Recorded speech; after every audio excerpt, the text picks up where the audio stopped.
বাচ্চাটা নষ্ট করে দাও রিয়াসা। আমি এই বাচ্চার ভার বহন করতে পারব না।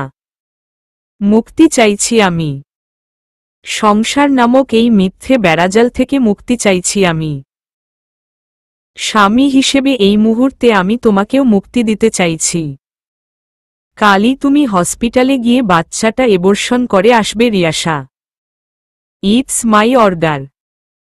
বিয়ের 5 মাসের মাথায় এসে তরুণের মুখ থেকে এসব হৃদয়বিদারক কথাগুলো শুনে ক্ষণিকের জন্য থমকে দাঁড়ালাম আমি। হৃদয় যতটা না রক্তক্ষরণ হচ্ছে তারও অধিক মানুষটির প্রতি ঘৃণা জন্ম নিচ্ছে। বাবা হয়ে তিনি কি করে পারছেন তার সন্তানকে খুন করার কথাটি বলতে? নিজেকে এই সংসার নামক পবিত্র বন্ধন থেকে মুক্ত করার প্রাণনাশক কথাটি বলতে? মাত্র তো 5 মাস চলছে আমাদের সংসার জীবনের। 3 মাস চলছে আমাদের অনাগত সন্তানের। বাবা হিসেবে কি সন্তানের প্রতি তার বিন্দু পরিমাণ টানও অনুভব হচ্ছে না? একটুখানি দয়া মায়াবোধও কাজ করছে না? এতটাই নিষ্ঠুর, নির্মম, পাষাণ বাবা তিনি? কম্পিত শরীর নিয়ে আমি চক্ষু জোড়ায় প্রচণ্ড রাগ, যন্ত্রণা, ঘৃণা সমেত দরজার চৌকাঠে দাঁড়িয়ে থাকা বিক্ষিপ্ত তরুণের মুখোমুখি দাঁড়ালাম। গর্ভে ডানহাত ঠেকিয়ে কান্নাজড়িত গলায় আমি তরুণের তেজস্ক্রিয় দৃষ্টিতে দৃষ্টি নিক্ষেপ করে শুধালাম, আপনি আমাদের সন্তানকে অ্যাবর্শন করাতে চাইছেন তরুণ? যা শুনছি আমি ঠিক শুনছি তো? হ্যাঁ, ঠিক শুনছ। যা বলছি আমি একদম ঠিক বলছি। আমি তোমার থেকে মুক্তি চাই। তোমার গর্ভের ওই সন্তানটির থেকেও মুক্তি চাই। বাবা হয়ে নিজের সন্তানকে খুন করতে চাইছেন আপনি? হ্যাঁ, নিজের সন্তানকে খুন করতে চাইছেন? এতটাই নিষ্ঠুর, নির্মম, পিশাচ বাবা আপনি?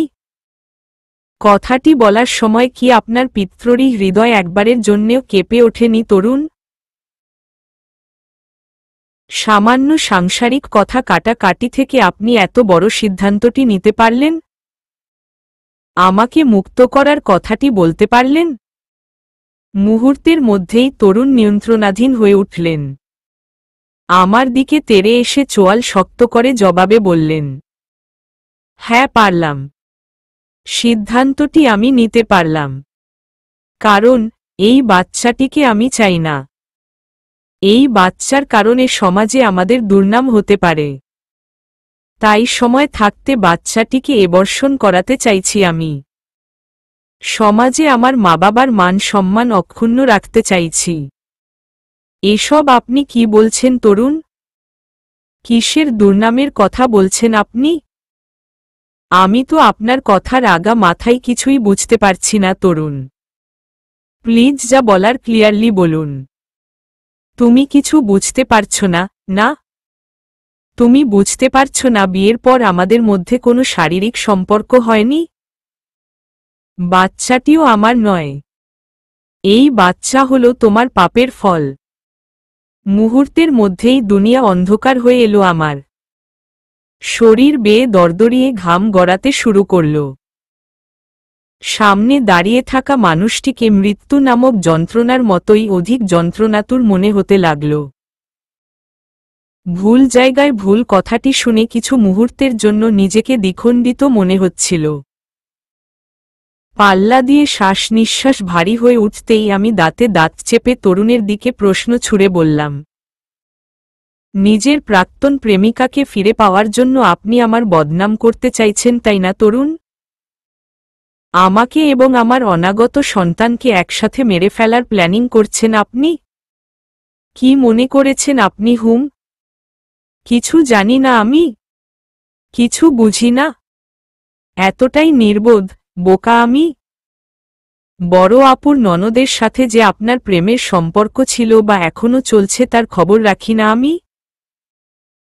আপনি যে আমাকে শুধুমাত্র আপনার পরিবারের কথা ভেবে বিয়ে করেছেন তাও জানি না আমি? নিঃশ্বাসবিহীন মনের সমস্ত জমানো কথাগুলো উগলে আমি ক্ষণিকের মধ্যেই শরীরের সম্পূর্ণ শক্তি হারিয়ে মেঝেতে লুটিয়ে পড়লাম। ভাগ্যিস মেঝেতে মাদুর ছিল, নয়তো আমার অনাগত সন্তানের নির্ঘাত একটা ক্ষতি হয়ে যেত। বুকের কোণে জমাট বাঁধা এক অদৃশ্য যন্ত্রণায় ছটফট করতে করতে আমি আখি পল্লব বুজে নিতেই দৃষ্টির সীমানায় আমার শাশুড়িমাকে দেখতে পেলাম। হতবিহ্বল দৃষ্টিতে তিনি আঙুল নাচিয়ে যেন কিছু বলছেন আমায়। অদম্য জেদ নিয়ে একই জায়গায় ঠায় দাঁড়িয়ে থাকা তরুণের বুক চাপড়ে তিনি কিছু একটা বলার চেষ্টা করছেন। দিক বিদিক ঠাওর করতে না পেরে আমি শেষবারের মতো তরুণের নিষ্ক্রিয় মুখমণ্ডলের দিকে তাকিয়ে অবলীলায় আখি পল্লব বুঝে নিতে বাধ্য হলাম। এরপর আমার সাথে কি ঘটছে না ঘটছে সবই আমার স্মৃতি ধারণ ক্ষমতার বাইরে ছিল। জ্ঞান ফিরে আসতেই নিজেকে অনাকাঙ্ক্ষিতভাবে আমার বাবার বাড়িতে আবিষ্কার করলাম। যন্ত্রণায় জীর্ণ শীর্ণ নেত্র যুগল যেন কিছুতেই সম্পূর্ণ মেলে ধরতে পারছি না আমি। মনে হচ্ছে যেন শরীরের সমস্ত ইন্দ্রিয় শক্তি লোপ পেয়ে আমার শরীরটিকে ক্রমাগত দুর্বল করে তুলছে। অত্যধিক যন্ত্রণা শরীরটিকে পাকাপোক্তভাবে কাবু করে তুলেছে। দেহের যাবতীয় দুর্বলতাকে যথেষ্ট সামলিয়ে আমি কপালে বাঁ হাত ঠেকিয়ে অর্ধ খোলা দৃষ্টিতে আশেপাশে তাকাতেই হঠাৎ চমকে উঠলাম। টিমটিম ড্রিম লাইটের আলোয় বেষ্টিত বদ্ধ ঘরে আমি অপ্রত্যাশিতভাবেই বিষণ্ণ ভঙ্গিতে দাঁড়িয়ে থাকা রাফায়াত ভাইকে দেখতে পেলাম। বাবার খুব ঘনিষ্ঠ একজন বন্ধুর ছেলে রাফায়াত ভাই। আঙ্কেলের মৃত্যুর পর থেকে দীর্ঘ 10 বছর যাবৎ রাফায়াত ভাই আমাদের বাড়িতে থেকে খেয়ে পড়াশোনা করে মানুষ হয়েছেন। অনার্স কমপ্লিট হবার পর ভাইয়া যখন চাকরির সন্ধানে বিভিন্ন ছোট বড় অফিসে ঘোরাঘুরি করেও ভালো মানের কোনো চাকরির ব্যবস্থা করতে পারছিলেন না, তখন আমার বাবার একজন কাছের বন্ধুর সুপারিশে তাৎক্ষণিক বাবা রাফায়াত ভাইকে লন্ডন পাঠিয়ে দেন। লন্ডনে বাবার সেই বন্ধুটির একটি ছোটখাটো সেন্ট্রাল হসপিটাল রয়েছেন, সেখানে রাফায়াত ভাই অ্যাসিস্ট্যান্ট ম্যানেজার হিসেবে কাজ করতেন। সেই যে দীর্ঘ 2 বছর আগে রাফায়াত ভাইয়ার সাথে দেখা হয়েছিল, আজ আবার দীর্ঘ 2 বছর পর অকল্পনীয়ভাবেই এই মানুষটির সাথে দেখা হয়ে গেল। আনন্দে হতবিহ্বল হয়ে আমি চটজলদি শোয়া থেকে উঠে বসলাম। শরীর এবং মনের সমস্ত যন্ত্রণা ভুলে ম্লান হেসে ভাইয়ার দিকে প্রশ্ন ছুড়ে বললাম, আরে রাফায়াত ভাই, তুমি? বুকে দুহাত গুজে নিমগ্ন দৃষ্টিতে রাফায়াত ভাই আমার দিকে তাকিয়ে রইলেন। দৃষ্টিতে অপার বেদনার ছাপ ফুটে উঠেছে লোকটির, যা আমি দূর থেকেই বেশ আন্দাজ করতে পারছি। তবে সেই অব্যক্ত বেদনার কারণ আমি আন্দাজ করতে পারছি না। কখন যে সেই বেদনা বিলীন হয়ে অশ্রু জলে রূপান্তরিত হয়েছে টেরই পেলাম না। রাফায়াত ভাই কাঁদছেন। হ্যাঁ, তিনি নিঃশব্দে কেঁদে চলছেন। মেয়ে মানুষদের মতো তারও চোখের কোটর বেয়ে টুপ করে অশ্রু কণা বেয়ে থুতনি অবধি গড়িয়ে পড়ছে। ছেলেদের এত সহজে কখনো কাঁদতে দেখিনি আমি।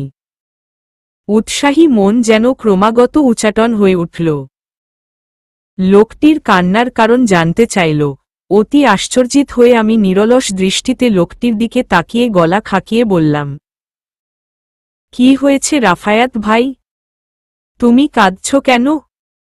কান্নাজড়িত মুখমণ্ডলেও তিনি ফিক করে হেসে উঠলেন। বুকের পাঁজর থেকে ডান হাতটি উঠিয়ে দুচোখে লেগে থাকা শেষ অশ্রুকণাগুলো মুছে নাক টেনে বললেন, তোর সুখ দেখে কাঁদছি। কত সুখে আছিস তুই বল? স্বামী, সংসার, বাচ্চা কাচ্চা নিয়ে। না চাইতেও ভেতর থেকে দীর্ঘশ্বাস বেরিয়ে এলো আমার। কত যে সুখে আছি তা যদি তুমি জানতে রাফায়াত ভাই। যদি কখনো মুখ ফুটে তোমাকে বলতে পারতাম আমার সুখের কথাগুলো, তখন হয়তো বুঝতে পারতে আমি আদৌতেই কতটা সুখে আছি। তাৎক্ষণিক মাথা নুইয়ে নিলাম আমি। অবাধ্য চোখের জল লুকিয়ে নিতেই রাফায়াত ভাই পুনরায় নমনীয় গলায় শুধালেন, বিয়ে করেছিস কবে? শুনলাম মা ও হতে চলেছিস। কত বড় হয়ে গেলি বল, এখন একা একাই সংসার জীবন সামলাতে পারছিস। এই রাফায়াতের কোনো প্রয়োজনই পড়ছে না এখন। অথচ একটা সময় এই রাফায়াতকে ছাড়া তুই ওয়াশরুমের দরজা অবধি যেতে ভয় পেতিস। রাতবিরাতে তোর জন্য ওয়াশরুমের দরজায় দাঁড়িয়ে কত যে মশার কামড় খেতে হয়েছে আমার, তার কোনো নির্দিষ্টতা নেই। মনে আছে তো এসব? নাকি ভুলে গেছিস সব? সময়ের বিবর্তনে সব ফিকে হয়ে গেছে, মরে গেছে স্মৃতি, তাজা হয়ে উঠেছে নতুন দুটো প্রাণ। ধীরে ধীরে রাফায়াত ভাইয়ার চোয়াল শক্ত হয়ে আসছে। আঁখি জোড়ায় বেদনার চেয়ে অধিক জেদ প্রস্ফুটিত হচ্ছে। অশ্রুসিক্ত চোখে আমি মাথা উঁচিয়ে রাফায়াত ভাইয়ার দিকে একবার তাকালাম। খেয়াল করে দেখলাম আবারও লোকটির চোখের কোটর বেয়ে অবলীলায় শ্রাবণের জল গড়িয়ে পড়ছে। এই শ্রাবণ তো, এই খরা। এই মুহূর্তে লোকটিকে বুঝে উঠতে পারছি না মোটেও। শত চেষ্টা সত্ত্বেও চোখের জলকে যেন তিনি কিছুতেই আটকে রাখতে পারছেন না। কেন জানি না দ্বিতীয়বারের মতো আবারও হৃদয় কেঁপে উঠল আমার। হ্যাঁ, এই মানুষটির প্রতি দ্বিতীয়বারের মতো আবারও হৃদয় কেঁপে উঠল আমার। অজান্তে আমিও চোখের জল ছেড়ে কান্না জড়িত গলায় প্রত্যুত্তরে বললাম, তুমিও তো আমাকে ছাড়া দিব্যি ভালো আছো রাফায়াত ভাই। নিজের কর্মজীবন নিয়ে দারুণ ব্যস্ত হয়ে পড়েছ। এতটাই ব্যস্ত হয়ে পড়েছ যে আমার সামান্যতম খোঁজ খবর নেওয়ার সময়টুকুও বের করতে পারোনি তুমি। লন্ডন যাওয়ার পর থেকে কখনো চেষ্টা করেছিলে আমার সাথে যোগাযোগ করার, আমার সাথে দুদণ্ড কথা বলার, আমার খোঁজ খবর রাখার? তাৎক্ষণিক আমার থেকে দৃষ্টি সরিয়ে নিলেন তিনি। অন্য পাশ ফিরে পুনরায় চোখের জল মুছে কম্পিত গলায় বললেন, তুইও তো কখনো চেষ্টা করিসনি আমার সাথে যোগাযোগ করার, বিয়ের খবরটা পর্যন্ত আমার কাছে পৌঁছাবার। 2 বছর পর যখন তোদের সবাইকে আমি সারপ্রাইজ দিতে এলাম, তখন আমি নিজেই এসে সারপ্রাইজড হয়ে গেলাম। ভাগ্যের কত নির্মম পরিহাস বল। উপরওয়ালা সেই ছোটবেলা থেকে কেন জানি না আমার সাথেই ভাগ্যের এই নির্মম খেলা খেলে আসছেন। প্রতি ক্ষেত্রে আমাকে হারিয়ে দিচ্ছেন। থমকালাম আমি। ভ্রু যুগল খরতরভাবে কুঁচকে রাফায়াত ভাইয়ার দিকে প্রশ্ন ছুড়ে বললাম, কিন্তু বাবা তো বলেছিলেন তুমি আমার বিয়ের খবরটা জানতে, আর সময়ের অভাবে তখন আমার সাথে যোগাযোগ করতে পারোনি। ইতোমধ্যেই হন্তদন্ত হয়ে শোবার ঘরের দরজা ঠেলে আমার ছোট বোন রামিসা আমার ঘরে প্রবেশ করল। তার এহেন তৎপর ভাবভঙ্গি দেখে মনে হচ্ছে যেন বাড়িতে নির্ঘাত চোরডাকাত পড়েছে। ঘরে প্রবেশ করেই সে বাঁকা দৃষ্টিতে একবার রাফায়াত ভাইয়ার দিকে তাকাল। অন্যদিকে রাফায়াত ভাই চোখের জল মুছে নিতে ব্যস্ত, নিজেকে যথেষ্ট স্বাভাবিক করতে প্রয়াত প্রায়। সঙ্গে সঙ্গেই রামিসা আবার দৃষ্টি ঘুরিয়ে হাঁপিয়ে ওঠা গলায় আমার দিকে উদ্বেগী দৃষ্টি নিক্ষেপ করে বলল, আপু জলদি বসার ঘরে চল, জিজু এসেছেন তোকে ওই বাড়ি নিয়ে যেতে। বিশ্বাস কর এই প্রথম জিজুকে চিনতে আমার বেশ বেগ পেতে হচ্ছে। কেমন যেন বদ্ধ উন্মাদ হয়ে গেছেন তিনি। বাতাসের বেগে বসা থেকে উঠে দাঁড়ালাম আমি। উতলা উদ্গ্রীব হয়ে রাফায়াত ভাই এবং রামিসাকে দুহাত দিয়ে সরিয়ে শোবার ঘর থেকে বেরিয়ে এলাম। শাড়ির কুচি সামলে দ্রুত পায়ে হেঁটে বসার ঘরে প্রবেশ করতেই দেখলাম তরুণ সত্যিই বদ্ধ উন্মাদের মতো আমার বাবা মায়ের সাথে যা নয়তা বলে কুরুচিপূর্ণ আচরণ করছেন। কিছুতেই তিনি আমার বাবা মায়ের কথা শুনছেন না। তরুণের সাথে অবশ্য আমার শাশুড়ি মা এবং শ্বশুর আব্বু আছেন। তারা কেউই তরুণকে আটকে রাখতে পারছে না। মুখ দিয়ে যা আসছে তাই তিনি অনবরত বলে চলছেন। উপায় বুদ্ধি না পেয়ে শরীরের কথা চিন্তা না করেই আমি এক ছুটে তরুণের মুখোমুখি দাঁড়ালাম। আমাকে একটি পলক দেখা মাত্রই তরুণ কিছুটা শান্ত হয়ে বাড়ির সকলের সামনে আমায় আষ্টেপৃষ্ঠে জড়িয়ে ধরলেন। কিছু বুঝে ওঠার পূর্বেই তিনি বেসামাল ভঙ্গিতে চিৎকার করে বলতে আরম্ভ করলেন, তুমি এখনই এই মুহূর্তে আমার সাথে আমার বাড়ি ফিরে যাবে রিয়াসা। আমার অনুমতি ছাড়া তুমি এই বাড়িতে আসলে কেন হুম? তুমি জানো না, তোমাকে একটি পলক না দেখলে আমার দিন কাটে না, রাত কাটে না। আমাদের বাচ্চার সাথে কথা না বললে আমার এক দণ্ড ঘুম আসে না। আমি এত কিছু জানি না, তুমি এক্ষুনি এই মুহূর্তে আমার সাথে আমার বাড়ি ফিরে যাবে। আমি তোমাকে বাড়ি নিয়ে যেতে এসেছি। বিস্মিত না হয়ে পারলাম না। একটু আগেও তো লোকটি আমার সাথে যা নয় তা বলে আচরণ করছিল, আমার চরিত্রে পর্যন্ত আঙুল তুলছিল। মুখের উপর আমাকে এবং আমার অনাগত সন্তানকে দিব্যি অস্বীকার করে আমাদের দুজনকে স্বয়ং মৃত্যু নামক যন্ত্রণার দিকে ঠেলে দিচ্ছিল। তার সামনেই তো মৃত্যু যন্ত্রণায় ছটফট করছিলাম আমি। শরীরের সর্বশক্তি হারিয়ে মেঝেতে পর্যন্ত লুটিয়ে পড়েছিলাম। অথচ তখন একটি বারের জন্য তিনি আমার পাশে এসে দাঁড়াননি। সেই অকথিত যন্ত্রণা থেকে আমায় একটু খানি পরিত্রাণ দিতে আসেননি। এখন আবার সেই জালিম লোকটি ছুটে এসেছে আমাকে ওই বাড়ি নিয়ে যাওয়ার জন্য। বাড়ির সকলের সামনে নির্লজ্জের মতো আমাকে জড়িয়ে ধরতে পর্যন্ত কুণ্ঠা বোধ করেননি তিনি।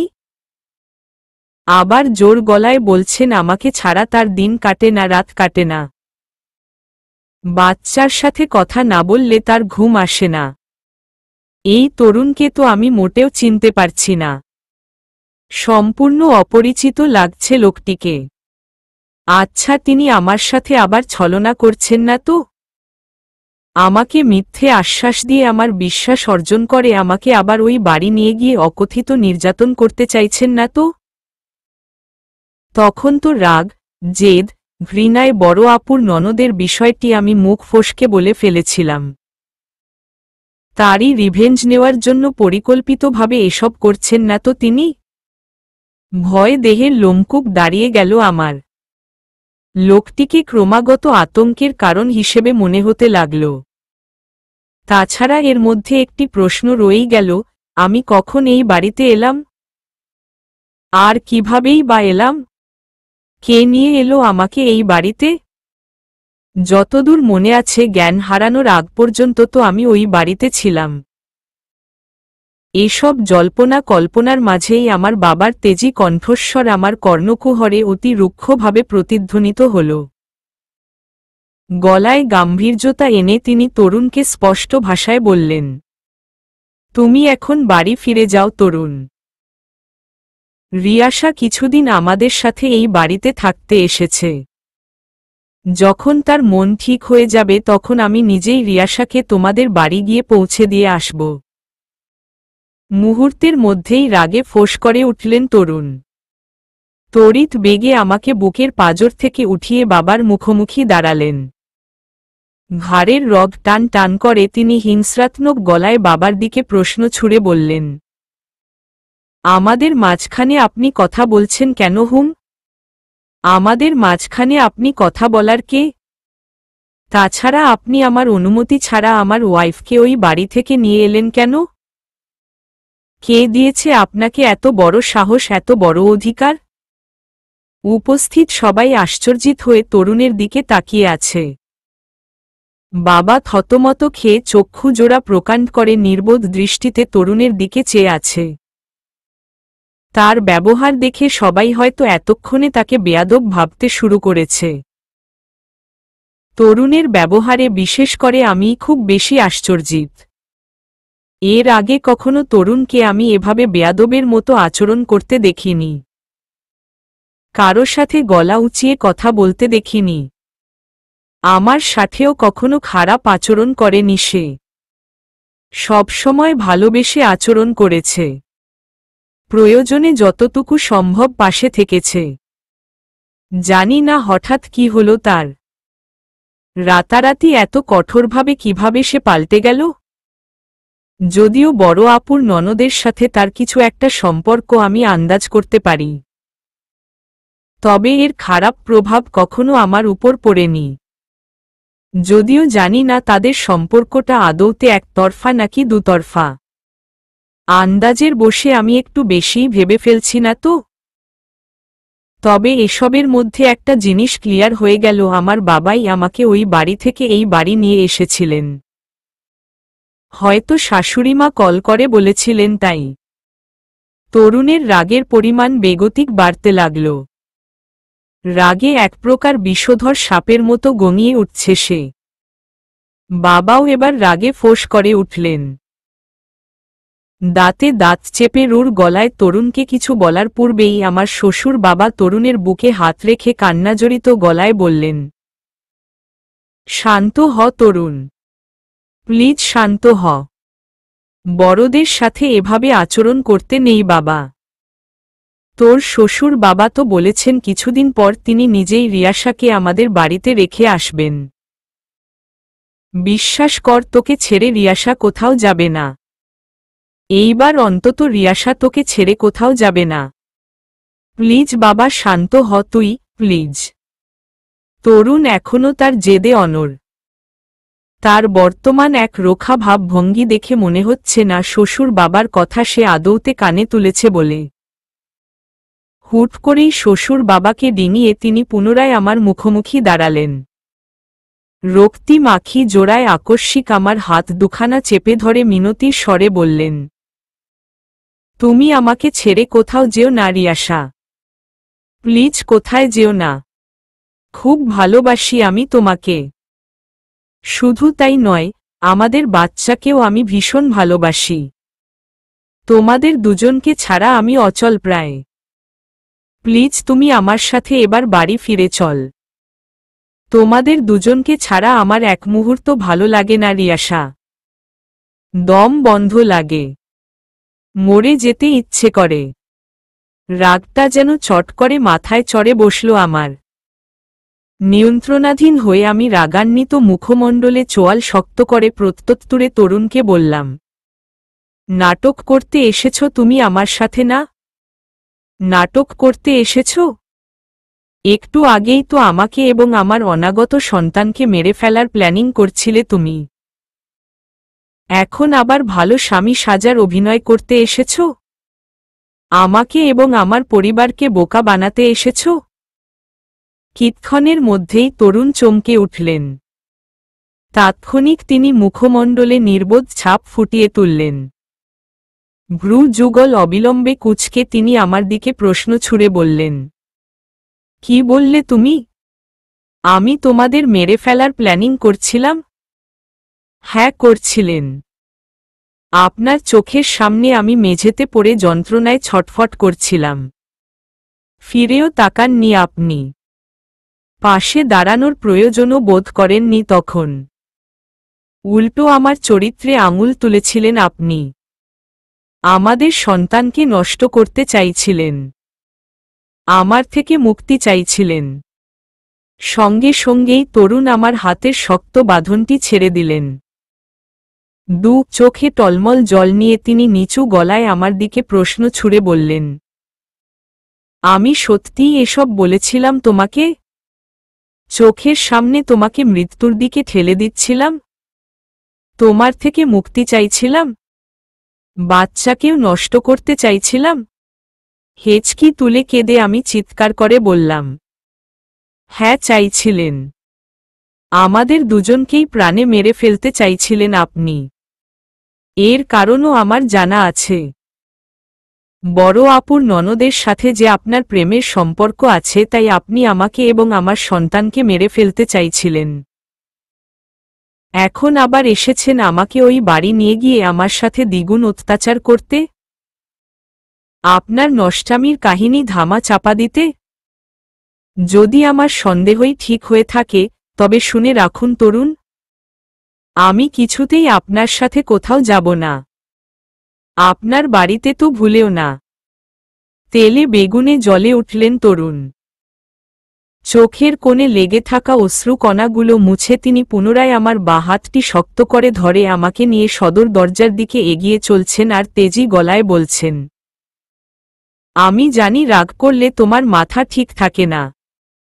তদ্রূপ এখনো ঠিক নেই।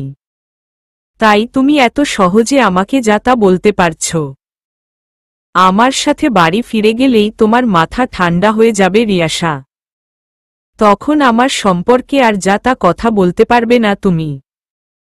তুমি তো চিনোই তোমার তরুণকে হুম। পাগলের মতো জোড়াজুড়ি করে আমি করুণ কণ্ঠে তরুণকে বললাম, প্লিজ তরুণ ছাড়ুন আমায়। আমি আপনার সাথে ওই বাড়ি ফিরে যেতে চাই না। আমি জানি আপনি আমার বাচ্চার ক্ষতি করতে চাইছেন। আমাদের দুজনকেই একসাথে মেরে ফেলতে চাইছেন। বিশ্বাস করতে পারছি না আমি আপনাকে। আপনার প্রতি এখন শুধু আমার বিশ্বাসহীনতা এবং ভয় কাজ করে। পেছনে থেকে আমার বাবা, মা, শ্বশুর, শাশুড়ি, ছোট বোন সবাই তরুণকে উচ্চ শব্দে ডেকে চলছেন। তবে তরুণ কারো কথাই কানে তুলছেন না। ননস্টপ নিজের মতো পাগলামি করেই চলছেন। এর মধ্যেই হঠাৎ মনে হলো পেছনে থেকে কেউ আমার অন্য হাতটি খুব শক্তভাবে টেনে ধরল। আগ্রহ নিয়ে আমি অশ্রুসিক্ত চোখে পিছু ফিরে তাকাতেই অনাকাঙ্ক্ষিতভাবে রাফায়াত ভাইকে দেখতে পেলাম। সঙ্গে সঙ্গেই তরুণ থমকে দাঁড়ালেন। রক্তিম চক্ষুদয়ে পিছু ফিরে তাকাতেই তিনি স্বাভাবিকভাবে দাঁড়িয়ে থাকা রাফায়াত ভাইকে দেখতে পেলেন। একই সঙ্গে দুজনের দৃষ্টি মিলে যেতেই রাফায়াত ভাই দাঁতে দাঁত চেপে তরুণকে বললেন, রিয়াসা আপনার সাথে কোথাও যাবে না। ছেড়ে দিন ওর হাতটা। তরুণ গর্জে উঠলেন। তীক্ষ্ণ গলায় রাফায়াত ভাইয়ার দিকে প্রশ্ন ছুড়ে বললেন, তুই কে? হ্যাঁ, আমাকে বাধা দেওয়ার তুই কে? রিয়াসা আমার ওয়াইফ। আমার অধিকার আছে রিয়াসাকে আমার সাথে আমার বাড়িতে নিয়ে যাওয়ার। ভালো হয় যদি তুই আমার ওয়াইফের হাতটা ছেড়ে দিস। অধিকার আছে বলেই যে সব ক্ষেত্রে জোরপূর্বক অধিকার খাটাতে হবে তার কিন্তু কোনো বাধা ধরা নিয়ম নেই মিস্টার তরুণ। রিয়াসা এখন আপনার সাথে কোথাও যেতে চাইছে না। তাই এই মুহূর্তে রিয়াসার ইচ্ছেকে প্রাধান্য দেওয়াটাই আপনার কর্তব্যের মধ্যে পড়ে। আর স্বামী হয়েছেন বলেই সব ক্ষেত্রে অধিকার খাটানোটা এবার বন্ধ করুন। মন থেকে মেয়েদের একটু বুঝার চেষ্টা করুন। মেয়েরা যখন না বলে তখন সেটা নাই। না মানে না, বুঝতে পেরেছেন আপনি? তুই যেই হোস না কেন তোকে আমি রিকোয়েস্ট করে বলছি আমাদের সাংসারিক ব্যাপারে নাক গলাতে আসিস না প্লিজ। এখানে যা হচ্ছে সবটাই আমাদের স্বামী স্ত্রীর মধ্যকার ব্যক্তিগত বিষয়ে। রাফায়াত ভাই ক্ষিপ্র হয়ে উঠলেন। হেঁচকা টানে তরুণের হাত থেকে আমার হাতটি ছাড়িয়ে তরুণের মুখোমুখি দাঁড়ালেন। রুদ্রাক্ষের ন্যায় লোহিত গলায় তিনি তরুণের দিকে প্রশ্ন ছুড়ে বললেন, কোনটা ব্যক্তিগত বিষয়? হ্যাঁ, কোনটা ব্যক্তিগত বিষয়? দুই পরিবারের সবার সামনে, বিশেষ করে গুরুজনদের সামনে দাঁড়িয়ে তাদের রীতিমতো অপমান করে বউকে জোর জবরদস্তি করা এখন ব্যক্তিগত বিষয় হয়ে দাঁড়িয়েছে? এই আপনি জানেন না? ব্যক্তিগত বিষয় শুধুমাত্র নিজেদের বেডরুম অবধি সীমাবদ্ধ থাকে, চার দেয়ালের বাইরে বের হয় না। অনর্গল কথাগুলো বলে রাফায়াত ভাই তেজি চক্ষু জোড়া নিয়ে আমার দিকে তাকালেন। দ্বিগুণ ক্ষিপ্ত হয়ে থাকা তরুণকে কোনো প্রত্যুত্তর করার সুযোগ না দিয়ে তিনি আঙুল নাচিয়ে সশব্দে চিৎকার করে বললেন, তুই রুমে যা রিয়াসা। এই মুহূর্তে তোর পর্যাপ্ত রেস্ট প্রয়োজন। খবরদার, আমি না বলা অবধি রুম থেকে বের হবি না তুই। এখানে যা হবে আমি সব সামলে নিব। এত ভয় পাওয়ার কিছু নেই এতে, কান্না করারও কিছু নেই। ভুলে যাস না রাফায়াত এখনো বেঁচে আছে। আগের মতোই তোর পাশে আছে। জীবনের শেষ নিঃশ্বাস অবধি রাফায়াত চেষ্টা করবে তোর পাশে ছায়া সঙ্গী হিসেবে থাকতে। চোখে দল বেঁধে থাকা অশ্রুজলগুলো লুকিয়ে আমি মাথা দুলিয়ে হ্যাঁ সূচক সম্মতি জানালাম। রাফায়াত ভাইয়ার কথায় মোটামুটি আশ্বস্ত হলাম। কোনো দিকে কালক্ষেপণ না করেই আমি আঁচলে মুখ চেপে এক ছুটে নিজের বেডরুমে এসে প্রবেশ করলাম। চোখে দল বেঁধে থাকা অশ্রুজলগুলো লুকিয়ে আমি মাথা দুলিয়ে হ্যাঁ সূচক সম্মতি জানালাম। রাফায়াত ভাইয়ার কথায় মোটামুটি আশ্বস্ত হলাম। কোনো দিকে কালক্ষেপণ না করেই আমি আঁচলে মুখ চেপে এক ছুটে নিজের বেডরুমে এসে প্রবেশ করলাম। তাৎক্ষণিক বিছানায় উবুর হয়ে শুয়ে পড়লাম আমি। বাঁধ ভাঙা অশ্রুজলে নিজেকে ভাসিয়ে চলছি অবিরত। এই মুহূর্তে তরুণকে বড্ড ভয়ঙ্কর, ছলনাময় এবং দ্বিগুণ রহস্যময় মনে হচ্ছে আমার। কেন জানি না মন বলছে তরুণের এই আমূল পরিবর্তনের পিছনে যত রহস্য আছে সব রহস্য নির্ঘাত আমার শ্বশুর কিংবা শাশুড়ি মা জানেন। বসার ঘরে তাদের অদ্ভুত দৃষ্টিভঙ্গি দেখেই খানিকটা আঁচ করতে পেরেছিলাম আমি। তবে এর আগে আমার আরও একটি বিষয়ে নিশ্চিত হতে হবে। তা হল বড় আপুর ননদের সাথে পার্সোনালি কথা বলা কিংবা সরাসরি দেখা করা। তাদের মধ্যে আদৌতেই কোনো সম্পর্ক আছে কিনা বিনা সংকোচে তা জানতে চাওয়া। যদি উনার কথার আকার ইঙ্গিতে কোনোভাবে বুঝতে পারি যে তাদের উভয়ের মধ্যে কোনো ভালোবাসার সম্পর্ক রয়েছে, তবে ধরে নিতে হবে তরুণ প্ল্যানিং করেই আমাকে এই বাড়ি থেকে নিয়ে যেতে এসেছিল।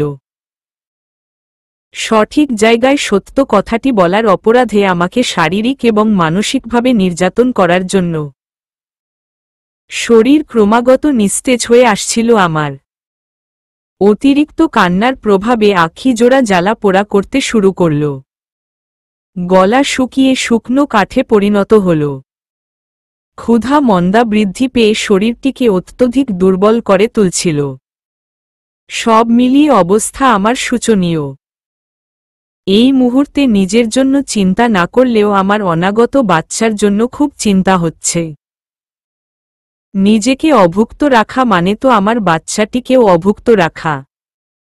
বাচ্চার কথা ভাবতেই উদ্বিগ্নতায় নাকমুখ কুঁচকে এলো আমার। আধ খোলা দৃষ্টিতে দেয়াল ঘড়ির দিকে উৎসুক দৃষ্টি নিক্ষেপ করতেই দেখলাম ঘড়িতে রাত প্রায় সকাল 10টা বাজছে প্রায়। তরুণের সাথে আমার ঝগড়া হয়েছিল ঠিক সকাল 10টার কাছাকাছি সময়ে। আর এখন বাজছে রাত সকাল 10টা। মাঝখানে মোট 12 ঘন্টার ব্যবধান। বসার ঘরে বর্তমানে ঠিক কি ঘটছে কেন জানি না, তা জানার বিন্দুমাত্র আগ্রহ, কৌতূহল কিংবা ইচ্ছেবোধ জাগ্রত হচ্ছে না আমার। আপাতত পেট ভরে খেয়ে একটু ঘুমোনোটাই গুরুত্বপূর্ণ বলে মনে করছি। যাই হয়ে যাক, বাচ্চার জন্য আমাকে স্বার্থপর হতেই হবে, শক্ত হতেই হবে। ক্ষুধা মন্দায় শরীর বেগতিক অস্থির হয়ে উঠতেই আমি পেটে হাত রেখে অস্পষ্ট গলায় বিছানায় শুয়ে থেকেই রামিসাকে যতখানি সম্ভব ডাকতে শুরু করলাম। তবে আমার মিহি গলার স্বর হয়তো শোবার ঘরের দরজা পেরিয়ে বসার ঘর অবধি পৌঁছচ্ছে না। তাই তো রামিসা আমার ডাকে সাড়া দিচ্ছে না। জানি না এই মুহূর্তে বসার ঘরে ঠিক কি পরিমাণ জলোচ্ছ্বাস হচ্ছে। আদৌতেই দুই পরিবারের মধ্যে সব ঠিক আছে কিনা তাও জানি না আমি। তবে খিদের তাড়নায় ছটফট করতে করতে এক পর্যায়ে আমি ঘুমিয়ে পড়লাম। সেই ঘুম ভাঙল আমার মাথায় কারো আলতো হাতের স্পর্শে। কেউ অতি যত্নে, আদরে, ভালোবেসে আমার মাথায় হাত বুলিয়ে চলছে। মন তো চাইছিল তার যত্নে আরও একটু ঘুমিয়ে থাকি। তবে দেহের প্রখর অনুভূতি বোধগুলো অচিরেই আমাকে জাগ্রত করতে বাধ্য হল। কৌতূহল, উচ্ছ্বাস এবং উদ্বিগ্নতা নিয়ে আমি আঁখি পল্লব মেলে ধরতেই দৃষ্টিতে এক রাসমগ্নতা নিয়ে বসে থাকা রাফায়াত ভাইকে দেখতে পেলাম। জাগ্রত অবস্থায় আমাকে দেখা মাত্রই রাফায়াত ভাই মগ্নতা কাটিয়ে ম্লান হেসে উঠলেন। পুনরায় তিনি আমার মাথায় হাত বুলিয়ে দিতেই আমি তাৎক্ষণিক রাফায়াত ভাইয়ার হাতটি এক ঝটকায় আমার মাথার উপর থেকে সরিয়ে দিলাম। জায়গা থেকে অনেকখানি সরে এসে আমি বিস্মিত দৃষ্টিতে রাফায়াত ভাইয়ার দিকে প্রশ্ন ছুড়ে বললাম, কি হলো রাফায়াত ভাই? এত রাতে তুমি আমার ঘরে কি করছো? ব্যথিত দৃষ্টিতে রাফায়াত ভাই আমার দিকে তাকালেন। একই দৃষ্টিতে কিতক্ষণ আমার দিকে তাকিয়ে থেকে তিনি অবিলম্বেই বাড়িয়ে রাখা হাতটি গুটিয়ে নিলেন। তাৎক্ষণিক মাথা নুইয়ে তিনি বুকের মধ্যখানে হাতটি গুজে অপরাধসূচক গলায় প্রত্যুত্তরে বললেন, তোর কিছুর প্রয়োজন আছে কিনা জানতে এসেছিলাম। প্রসঙ্গ পাল্টে আমি উৎসাহী গলায় শুধালাম, তরুণ কি চলে গেছে? মাথা উঁচিয়ে রাফায়াত ভাই আমার দিকে তাকালেন। কিঞ্চিত মুহূর্ত মন থেকে তিনি বেদনাহত দৃষ্টিতেও ম্লান হেসে বললেন, কেন? তরুণকে খুব মিস করছিস? নেত্র কোটরে একটু একটু করে জল ভরাট হতে লাগল আমার। সঙ্গে সঙ্গেই চোখের জল ছেড়ে দিলাম আমি। কাতর গলায় প্রত্যুত্তরে বললাম, হুম। খুব ভালোবাসিস তরুণকে, তাই না? ভালো না বাসলে হয়তো 5 মাস তার সাথে সংসার করা হতো না। কিন্তু তরুণ তো তোকে ভালোবাসে না। থমকালাম আমি। অশ্রুসিক্ত আঁখি জোড়ায় প্রবল উদ্বিগ্নতা নিয়ে শুধালাম, কে বলল ভালোবাসে না? রাফায়াত ভাই ক্রূর হেসে উঠলেন। ব্যগ্র গলায় বললেন, তুই নিজের মুখেই বলেছিলি তরুণের অন্য কারো সাথে সম্পর্ক আছে। উহু, মন থেকে বলিনি, আন্দাজের বসে বলেছি। খুব রাগ হচ্ছিল তাই। আর রাগ হলে আমার মাথা ঠিক থাকে না।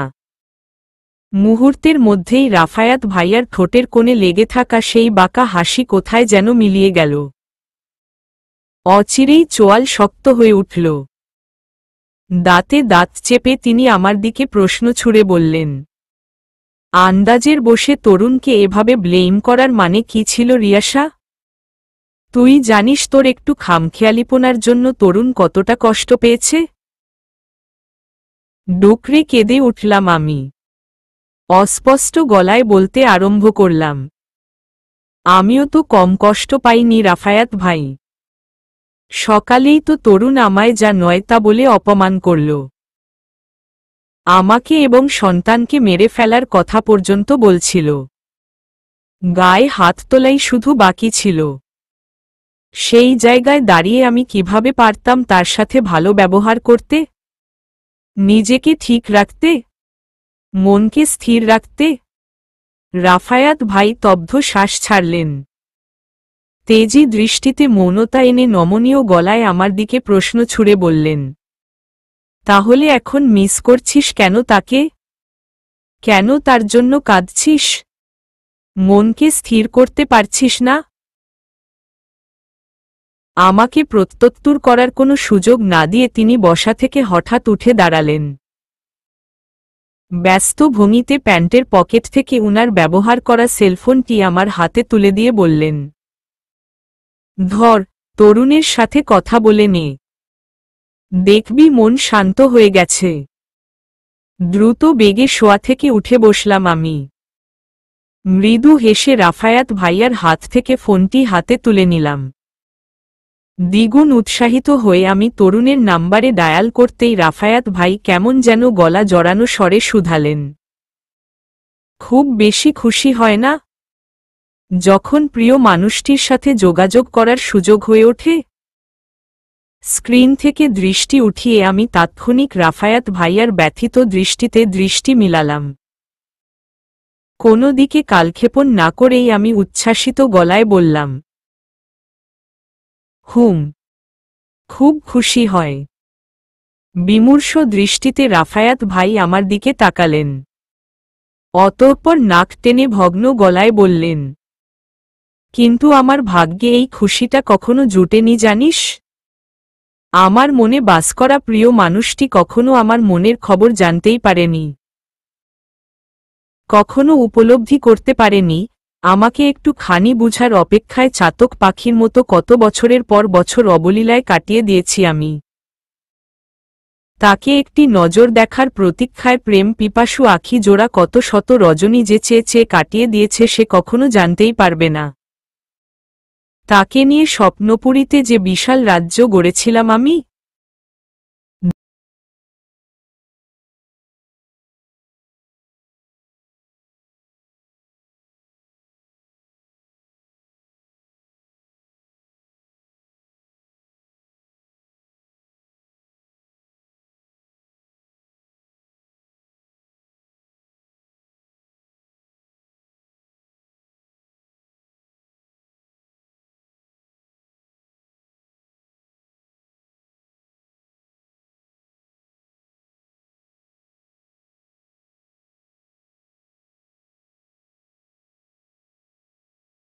আমি দীর্ঘ 10 বছর ধরে নিরলস পরিশ্রম করার পর জানতে পারলাম এত অব্যবসায়ের ফলে যে রাজ্য আমি রচিত করেছিলাম, সেই রাজ্যসহ রাজ্যের রানীও এখন অন্য কারোর হয়ে গেছে। সেই প্রত্যাশিত রাজ্য এখন আর আমার নেই। চোখ বুজতেও এখন ভয় হয় জানিস? চোখে সহস্র ক্লান্তি ভর করলেও এখন চোখ বুজতে ভয় হয়। নিজের তৈরি করা রাজ্যে আমি দ্বিতীয় কারো বিচরণ সহ্য করতে পারছি না। হতভম্ব দৃষ্টিতে আমি রাফায়াত ভাইয়ার গভীর শোকাহত দৃষ্টিতে তাকালাম। নেত্র কোটর জুড়ে অবলীলায় জল চিকচিক করে উঠতেই আমি শুকনো ঢোক গিলে উৎসুক গলায় প্রশ্ন ছুড়ে বললাম, কে সেই রানী রাফায়াত ভাই, যে তোমার ভালোবাসা বুঝল না? রাফায়াত ভাই থমকালেন। চোখের জল আটকে রাখার অদম্য চেষ্টা করে বিমূঢ় গলায় বললেন, সে আমার ভালোবাসা বুঝেনি বিষয়টা কিন্তু এমন নয়। একটু খানি হলেও বুঝেছিল।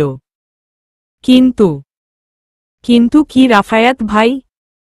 আমি ফিরে আসতেই অনেকখানি দেরি করে ফেলেছি। অন্য কাউকে ভরসা করে নিজেই হেরে গিয়েছি। মানুষ চিনতে ভুল করেছিলাম আমি। ভেবেছিলাম পৃথিবীতে হয়তো সবাই আপন।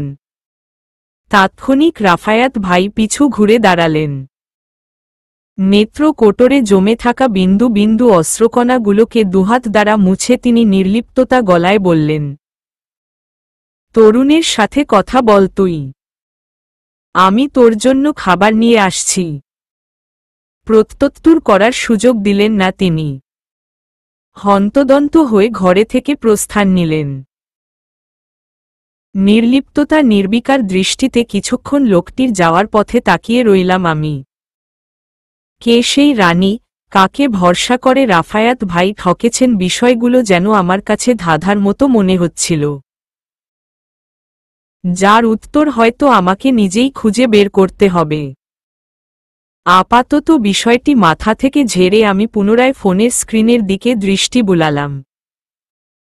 তরুণের নম্বরে কল ঢুকতেই ওই পাশ থেকে তরুণ সঙ্গে সঙ্গে কলটি তুলে নিলেন। কম্পিত গলায় তিনি অর্ণগোল বলতে আরম্ভ করলেন, কে? রিয়াশা? আমি জানতাম তুমি কল করবে। তাই তো তোমার প্রতীক্ষায় এখনো আমি না ঘুমিয়ে জেগে আছি। শুনুন, আমার সাথে নাটক করবেন না, একদম না। এই বাড়িতে আসার পর থেকেই আপনি আমার সাথে ক্রমাগত নাটক করে আসছেন। এতই যেহেতু ভালোবাসেন আমাকে, তাহলে সকালে আমার সাথে এমন খারাপ আচরণ করলেন কেন? কেন বললেন আমাদের বাচ্চাটাকে নষ্ট করে দিতে? আমাকে মুক্তি দিতে? বাচ্চাটা আপনার নয়, বাচ্চাটা আমার পাপের ফল। বিশ্বাস করো রিয়াশা, সকালে আমি তোমার সাথে কিরূপ ব্যবহার করেছি, তোমাকে কতটা হার্ট করেছি, কি থেকে কি বলেছি কিছুই মনে নেই আমার। জ্ঞান তো আমি তোমার সাথে কখনো খারাপ ব্যবহার করতে পারি না রিয়াশা। আমার দ্বারা তা কখনো সম্ভবই না। তুমি তো আমাকে চিনোই রিয়াশা। 2 বছর সম্পর্কের পর আমরা ভালোবেসে বিয়ে করেছি। এত বছরেও তুমি আমাকে চিনতে পারো নি বলো? এক সেকেন্ড। 2 বছর সম্পর্কের পর আমরা বিয়ে করেছি মানে? কি বলতে চাইছেন আপনি? বিয়ের আগে তো আমাদের মধ্যে কোনো প্রেমের সম্পর্ক ছিল না। আমাদের তো অ্যারেঞ্জ ম্যারেজ ছিল। সঙ্গে সঙ্গেই তরুণ অতিরিক্ত চটে বসলেন। নমনীয় কণ্ঠনালীতে টৈটম্বুর জেদ ফুটিয়ে উচ্চ আওয়াজে বললেন, এই পাগল হয়ে গেছো তুমি? হ্যাঁ, পাগল হয়ে গেছো? ভুলে গেছো? সেই 2 বছর আগেও আমরা প্রেমিক প্রেমিকা ছিলাম। অনেক সংগ্রামের পর আমরা এক হয়েছি। 2 পরিবারের সবাইকে বিয়েতে রাজি করিয়েছি। এখন তো মনে হচ্ছে তুমিই আমার সাথে অভিনয় করছো। প্রতারণা করছো তুমি আমার সাথে। আমাকে বাড়ির সবার চোখে খারাপ এবং হীন প্রমাণ করার চেষ্টা করছো। হতভম্ব আমি। নিস্তব্ধ, নির্বিকার, নির্লিপ্ততা। কি বলছেন কি এসব তিনি? তার সাথে আমার দীর্ঘ 2 বছর প্রেমের সম্পর্ক ছিল মানে? অনেক সংগ্রামের পর আমরা বিয়ে করেছি মানে? ওহ আল্লাহ! কি হচ্ছে কি এসব? এসবের কিছুই তো আমার মাথায় ঢুকছে না। লোকটি নিজেও তো পাগল হচ্ছেই সাথে আমাকেও পাগল বানিয়ে ছাড়ছে। ইতোমধ্যেই তরুণের তেজি কণ্ঠস্বর আমার অপ্রতুল ভাবনা চিন্তায় ব্যাঘাত ঘটাল। উচ্চ আওয়াজে চিৎকার করে তিনি পুনরায় শুধালেন, কি হল? এখন কথা বলছো না কেন হুম? কথা বলছো না কেন? আমাকে সবার চোখে খারাপ প্রমাণ করতে চাইছো তুমি, তাই তো? কি ভেবেছ তুমি? সবার চোখে খারাপ প্রমাণ করলেই আমি তোমাকে ছেড়ে দিব? এত সহজ আমার থেকে মুক্তি পাওয়া? আমার বাচ্চাকে আমার কাছ থেকে ছিনিয়ে নেওয়া? ওই রাফায়াত না টাফায়াত, তার সাথে তুমি নতুন করে সংসার বাঁধার স্বপ্ন দেখছ না তো তুমি? তাকে বিয়ে করতে চাইছ তুমি? আর নয়। এই পর্যায়ে এসে লোকটিকে আর একরত্তি সহ্য করা সম্ভব হচ্ছে না আমার পক্ষে। সব ঠিক ছিল, তবে মাঝখান থেকে লোকটি রাফায়াত ভাইয়ার বিষয়টি টেনে এনেই আমাকে অত্যধিক রাগিয়ে দিল। শ্রদ্ধা করি আমি রাফায়াত ভাইকে। যতটুকু প্রয়োজন ঠিক ততটুকুই সম্মান করি। অতীতে উনার প্রতি আমার যেই সুখকর অনুভূতিগুলো কাজ করত, এখন আর সেই অনুভূতিগুলো কাজ করে না। এখন আমি বিবাহিতা। তরুণের সন্তান আমার গর্ভে বেড়ে উঠছে। সেই জায়গা থেকে তরুণের একদমই ঠিক হয়নি আমাদের সাংসারিক সমস্যার মধ্যখানে নির্দোষ রাফায়াত ভাইকে অযথা টেনে আনা। জবান এবার খুলতে হবেই আমার। তরুণকে কয়েকটা কড়া কথা শুনিয়ে তবেই মনকে শান্ত করতে হবে আমার। ভাবনা চিন্তা ভেঙে আমি অশান্ত দৃষ্টিতে ক্রোধ জড়ো করলাম। রুর গলায় প্রত্যুত্তরে বললাম, মুখ সামলে কথা বলুন তরুণ। এবার কিন্তু আপনি আপনার সীমা লঙ্ঘন করছেন। কতটুকু জানেন আপনি আমার সম্বন্ধে? হ্যাঁ, আমার রাফায়াত ভাই সম্বন্ধে? আমরা দুজনই দুজনের বিবেকের কাছে যথেষ্ট স্বচ্ছ।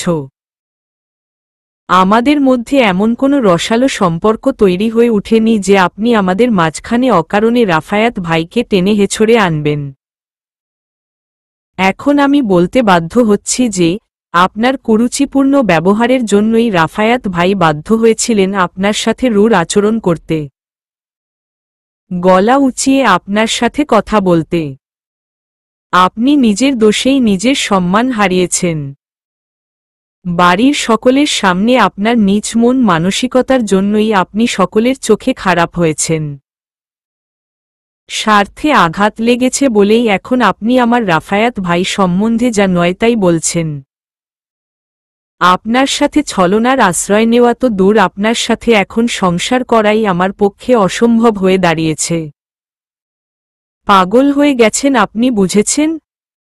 মেন্টালি সিক আপনি।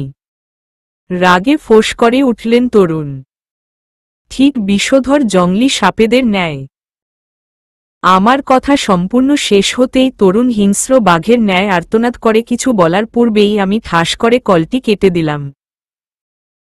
এর মধ্যেই হঠাৎ রাফায়াত ভাই খাবারের থালা হাতে নিয়ে ধীর পায়ে হেঁটে আমার ঘরে প্রবেশ করলেন। রাফায়াত ভাইকে দেখা মাত্রই আমি হেঁচকি তুললাম।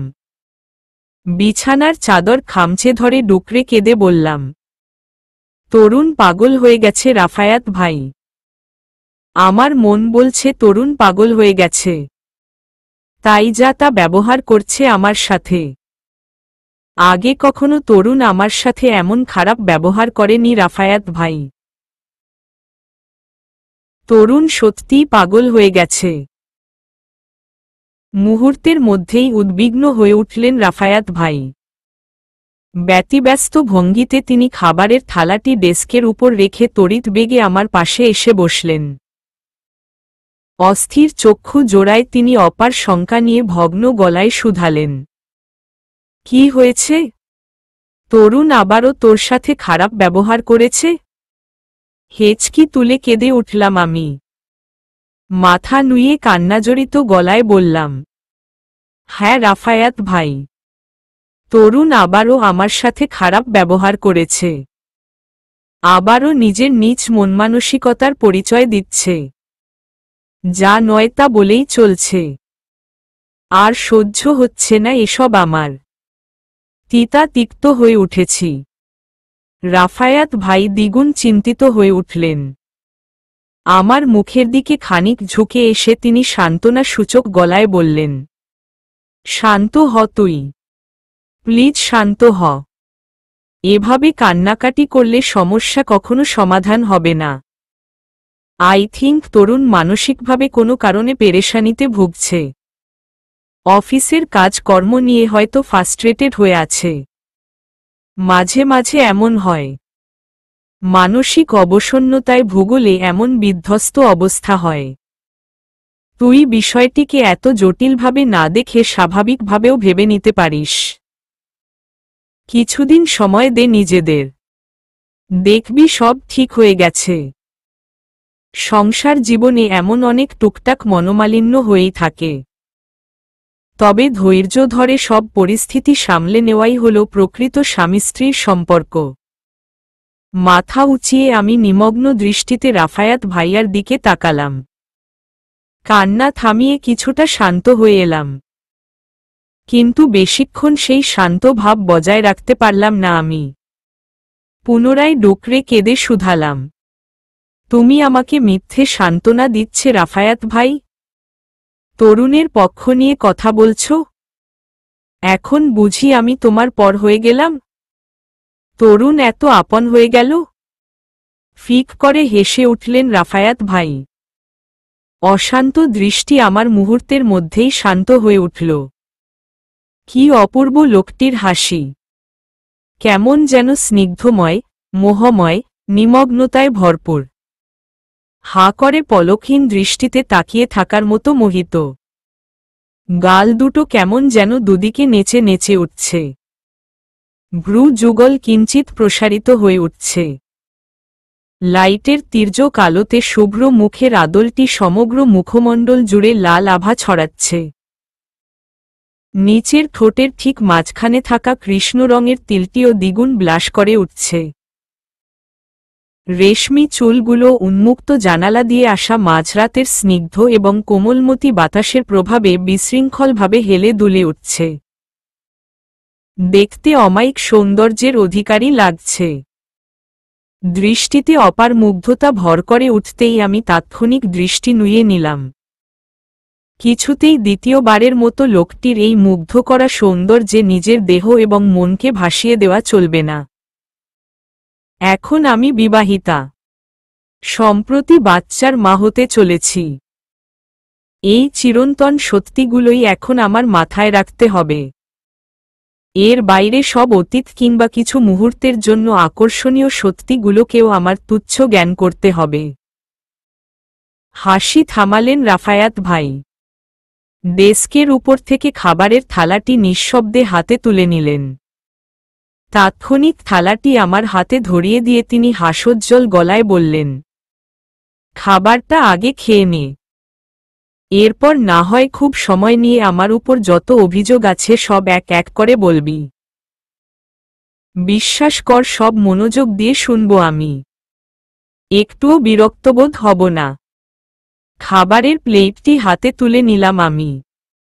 মাথা নুয়েই নিম্ন আওয়াজে রাফায়াত ভাইকে শুধালাম, তুমি খেয়েছিলে? না, কয়েকদিন যাবৎ ডায়েটে আছি। রাতে খুব কম সময়ই খাওয়া হয়। তুই খেয়ে নে। দেখেই বোঝা যাচ্ছে খুব ক্ষুধার্ত তুই। চোখমুখ কেমন চুপসে গেছে। নিরাগ নিরাগ দেখাচ্ছে। এই সময়ে খাওয়া দাওয়ার প্রতি অধিক যত্নশীল হতে হয়। পুষ্টি জাতীয় খাবার খুব বেশি বেশি করে খেতে হয়। তাই তোকেও এক্ষেত্রে যথেষ্ট যত্নশীল হতে হবে। মাথা উঁচিয়ে আমি অপলক দৃষ্টিতে রাফায়াত ভাইয়ার দিকে তাকালাম। অতঃপর ম্লান হেসে বললাম, তুমি এখনো ঠিক আগের মতোই রয়ে গেছো রাফায়াত ভাই। সেই আগের মতোই বিনা কারণে এখনো আমাকে গাইড করেই চলছ। বিনা স্বার্থে আমার ভালোমন্দের খেয়াল রাখছ। কত যত্ন নিচ্ছ আমার বলো। তুমি কি কখনো বদলাবে না রাফায়াত ভাই? সব সময় ঠিক এই রকমই থাকবে? স্তব্ধ শ্বাস ছাড়লেন রাফায়াত ভাই। তাৎক্ষণিক আমার পাশ থেকে উঠে সোজা দাঁড়িয়ে পড়লেন। মাথা নুইয়ে তিনি প্যান্টের পকেটে দুহাত গুজে নিচু গলায় শুধালেন, বদলে গেলে কি খুব খুশি হবি তুই? তখন সহ্য করতে পারবি তো আমার হঠাৎ এই বদলে যাওয়া? তখন কিন্তু সহ্য করতে পারবি না। হৃদয় পুড়ে ছারখার হয়ে যাবে। কাছের মানুষদের হঠাৎ পরিবর্তন কিন্তু মেনে নেওয়া খুব বেশি একটা সম্ভব হয় না। এর চেয়ে মৃত্যুকে মেনে নেওয়া হয়তো খুব বেশি সহজ। যেমন তরুণের হঠাৎ পরিবর্তনও তুই সহ্য করতে পারছিস না। দ্রুত বেগে জায়গা থেকে প্রস্থান নিলেন রাফায়াত ভাই।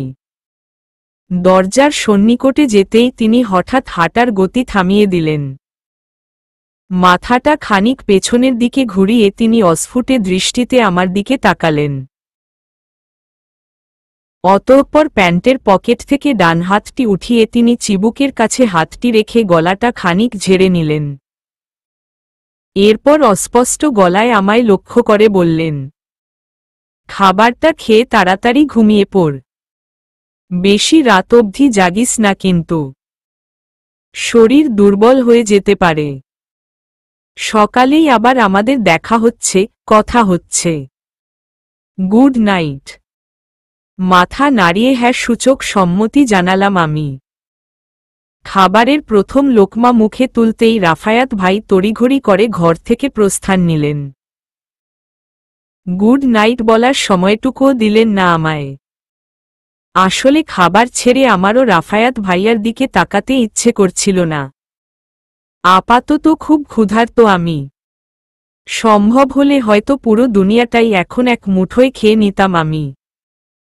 কিছুক্ষণের মধ্যেই খাওয়া দাওয়া সম্পূর্ণ করে আমি রাফায়াত ভাইয়ার কথা মতো শুয়ে পড়লাম। ডান পাশ থেকে বাঁ পাশ ফিরে শুতেই হঠাৎ রাফায়াত ভাইয়ার সেলফোনটি আমার চোখে পড়ল। ঈশ্বর! ভুলেই গিয়েছিলাম কথা বলার পর ওই সময় ফোনটি রাফায়াত ভাইয়ার হাতে তুলে দিতে। ধ্যাত, কেমন ভুলো মন আমার। এক্ষেত্রে কিন্তু রাফায়াত ভাইও কম যায় না। নিজের ব্যবহার্য জিনিসের কথা নিজেই ভুলে গেলেন। এখন যদি কোনো কারণে ফোনটি দরকার হয় উনার তখন কি হবে?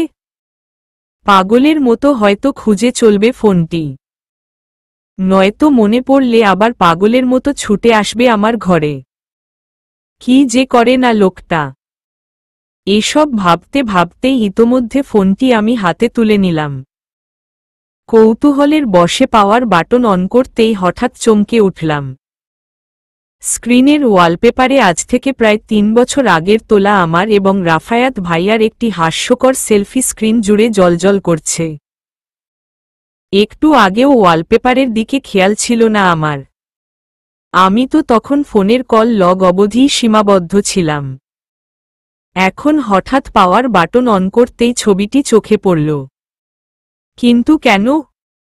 আমার ছবি রাফায়াত ভাইয়ার ওয়ালপেপারে কেন? তাও আবার সেই ৩ বছর আগের ছবি। এখন শুধুমাত্র ভোর হবার অপেক্ষা। ভোরের দিকে দেখা হলেই ভাইয়াকে আমি জিজ্ঞেস করব আমার ছবি কেন ভাইয়ার ওয়ালপেপারে। ভোর পেরিয়ে প্রায় সকাল 10টা বাজছে আমার হাত ঘড়িতে। আমি এখন রাফায়াত ভাইয়ার সাথে একই রিকশায় বসে আছি। দুজনের মধ্যখানেই 2 থেকে 3 ইঞ্চি ব্যবধান রয়েছে। গা ঘেঁষাঘেঁষির মতো অবস্থা নয়। এখন দুজনেরই গন্তব্য বাগিচাগাঁও মাস্টার সেইফ রেস্টুরেন্টে। ওখানেই বড় আপুর ননদ শিলা আপুকে আমি জরুরি ভিত্তিতে দেখা করতে বলেছি। অনেক জোড়াজুড়ির পর তিনিও শেষ পর্যন্ত আমার সাথে দেখা করতে রাজি হয়ে গেলেন। রাফায়াত ভাইয়ার ফোন থেকেই আমি ভোরে বেলায় কল করেছিলাম শিলা আপুকে। অনেক টেকনিক খাটিয়ে আপুর নাম্বারটি জোগাড় করতে হয়েছে আমার। রাফায়াত ভাইয়ার ফোনটি এখনো আমার কাছেই রয়ে গেছে, কারণ ভাইয়া এখনো ফোনটির সন্ধান করেননি। হয়তো এখনো কোনো প্রয়োজনই পড়েনি ফোনটির। ইতোমধ্যেই মৌনতা কাটিয়ে উঠলেন রাফায়াত ভাই। ঢুলুঢুল দৃষ্টিতে তিনি পাশ ফিরে আমার দিকে তাকালেন।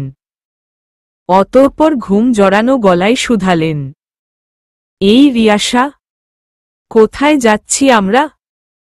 এই সাত সকালে গভীর ঘুম থেকে আমাকে এভাবে টেনে আনার মানে কি? হ্যাঁ, সাত সকাল মানে 10টা বাজছে এখন ঘড়িতে, আর তুমি সাত সকাল বলছো? হ্যাঁ বলছি, কারণ দুপুর 12টার আগে আমি ঘুম থেকে উঠি না। সিরিয়াসলি রাফায়াত ভাই, মানে তুমি লন্ডন যাওয়ার পর একদম নবাব হয়ে গেছো? দুপুর 12টা অবধিই ঘুমোতে হবে তোমার?